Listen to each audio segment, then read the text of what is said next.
Alors, mes commentaires sur ma dernière vidéo. Alors... Super vidéo. Ah, cool. Super, super. Ouais, super, ouais, bravo. Ouais. C'est toujours un peu la même chose quand même, hein. Génial.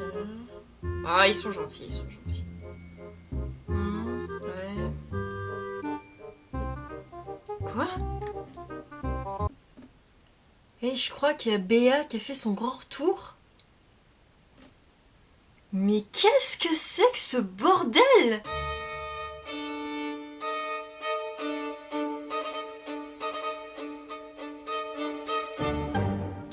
Aujourd'hui, nous allons parler de... Mon décor! Mais c'est ma chambre! Putain, c'est introduit de chez moi! Ah, la garce! Quelque chose d'assez confus, qui sont les révolutions françaises. Oui, les 40 d'horreur de celle de 1789 que vous connaissez que trop, il y a aussi celle de 1830 et de 1848. Et il ne faut quand même pas oublier ces deux dernières qui ont été aussi très importantes. Mais malgré le fait que vous connaissez la première, on va quand même faire un petit point dessus. Eh ben, en commençant par ça, doit pas avoir beaucoup de... 10 000 vues? Putain! La première chose à savoir, c'est qu'elle n'a pas duré un an, contrairement à ce que l'on pourrait croire, mais 10. Oui, c'est un petit peu plus long que ce que l'on avait prévu. 10 000 vues.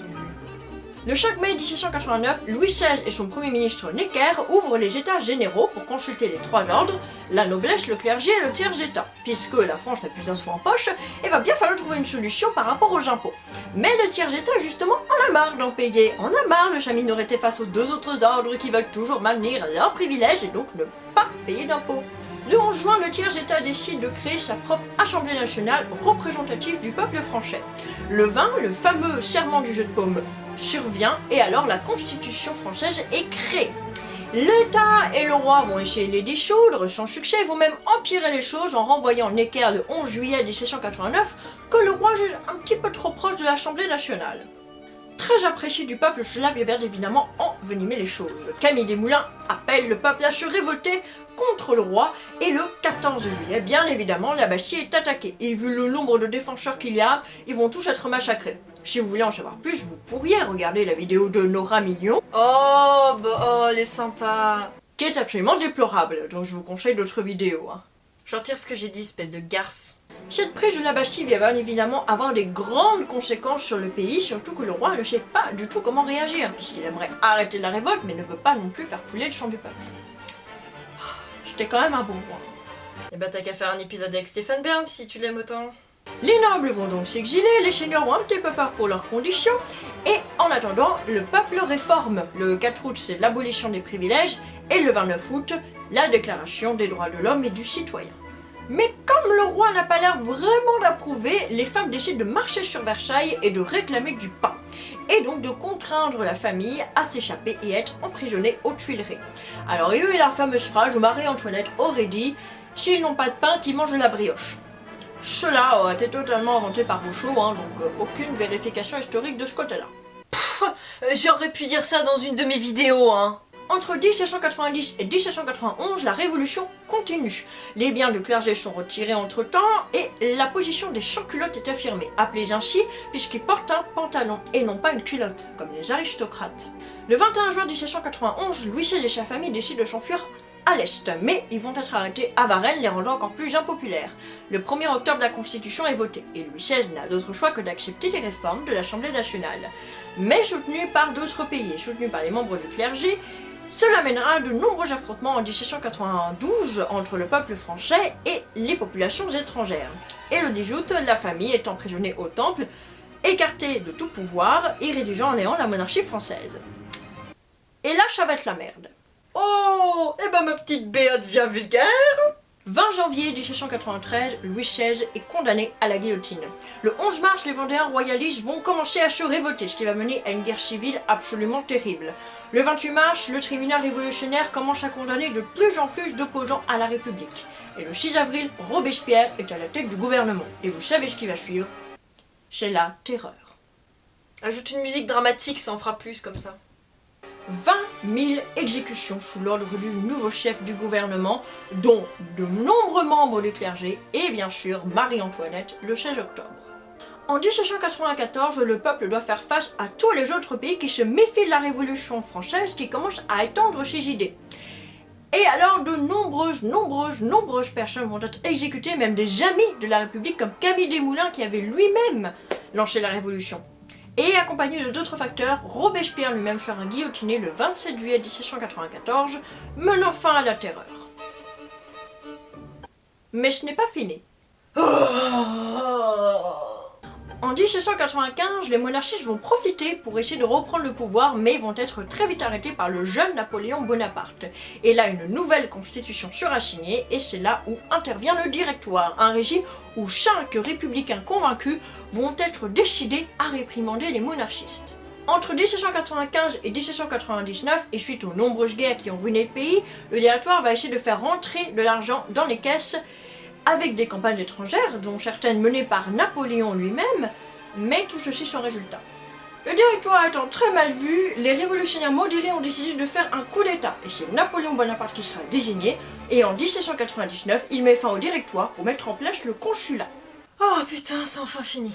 Mais tout ceci ne va pas durer car une nouvelle révolution éclate. Non mais elle déconne là, la vidéo va durer 1000 ans avec... En 1830, une nouvelle révolution éclate donc, et ce seront les Trois Glorieuses, puisque se déroulant entre le 27 et le 29 juillet 1830. À cette époque, c'est Charles X qui est au pouvoir, frère de Louis XVIII, lui-même frère de Louis XVI. Donc déjà, cela commence mal.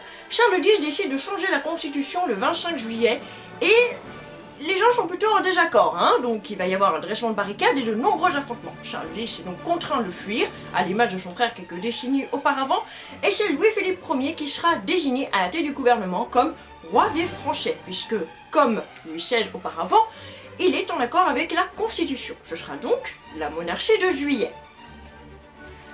Mais, Car il faut toujours un mais... cela ne dure pas, car la monarchie de Juillet n'avait pas été pleinement acceptée, plus vue comme un compromis en échange de la fin de la révolte parisienne. Surtout que Louis-Philippe est seulement entouré de banquiers, faisant profiter l'industrialisation aux grands plutôt qu'aux petits ouvriers qui viennent de naître. Des difficultés économiques interviennent en 1846 mettant à mal le pays, et en plus, Guizot, qui est à la tête du pays avec Louis-Philippe, est plutôt un conservateur et donc ne veut pas trop accepter les réformes qu'on lui propose pour changer les choses. Il est donc très impopulaire. En février 1848, la révolte s'affirme et les Parisiens sont décidés à renverser la monarchie pour enfin mettre en place la République. Ils arrivent à dresser des barricades, à contourner les interdictions de Guizot et arrivent même à mettre de leur côté la garde nationale. Donc Louis-Philippe est bien contraint de renvoyer Guizot le 22 février. Mais le 23, la victoire des révolutionnaires est interrompue par le bataillon qui ouvre le feu, voyant les mouvements comme menaçants. Ce sera le fameux massacre du boulevard des Capucines. Et alors, les Parisiens décident d'à nouveau redresser les barricades, et vu qu'il ne veut pas réprimer dans le champ, Louis-Philippe décide d'abdiquer. Un gouvernement provisoire est donc formé, avec à sa tête Lamartine, et le 25 février, il proclame la République, menant alors au droit de vote, à l'interdiction de la peine de mort, à la liberté de la presse et à l'interdiction de l'esclavage. À ce sujet, vous pouvez d'ailleurs regarder ma dernière vidéo qui vous éclairera peut-être un peu plus sur les mesures de cette abolition. Ah bah ça, pour les vidéos de madame, il y a toujours du joli commentaire. Mais cet événement tourne à nouveau mal puisque les républicains vont s'affronter avec les conservateurs et les votes sont alors de plus en plus tournés vers les monarchistes et les bourgeois. Louis Blanc va alors en profiter pour établir un petit gouvernement provisoire et donc de faire des violentes répressions qui vont mener à des milliers de morts. En décembre, Louis Bonaparte est élu président, mais il va effectuer un coup d'état en 1852 et met donc en place le Second Empire. Ainsi, la France a à nouveau abandonné la République pour un nouvel ordre bourgeois. Mais cela ne va pas durer, puisqu'il y aura la Commune en 1871. Mais je ne vais pas vous en parler. Oh la vache! Oh là là, c'était si douloureux de réagir à toute cette vidéo. D'ailleurs, j'espère que les fanbros vont pas me censurer pour ça. Zut alors, je n'y avais pas pensé. Hi, we're the Fine Brothers, and consider yourselves warned. Nous pouvons donc constater que plusieurs révolutions se sont succédées, surtout au 19e siècle. Toujours des mouvements contestataires qui finissent par dégénéré. Et comme vous avez pu le voir, 1789 n'est pas la seule révolution française qui a existé, hein. Il y en a eu plein d'autres. Et l'histoire se répétant, on n'est pas à l'abri d'une nouvelle révolution qui pourrait éclater si cela commence par une population qui remet en cause le gouvernement. Ça me rappelle quelque chose. J'arrive pas... Et bien voilà, vous voyez que je suis capable de me débrouiller seule. Des mois pour apprendre à tourner, à filmer, à enregistrer et à monter une vidéo, mais me voici avec ma chaîne, ma propre chaîne où je fais ce que je veux. Et comme vous pouvez voir, le public est présent.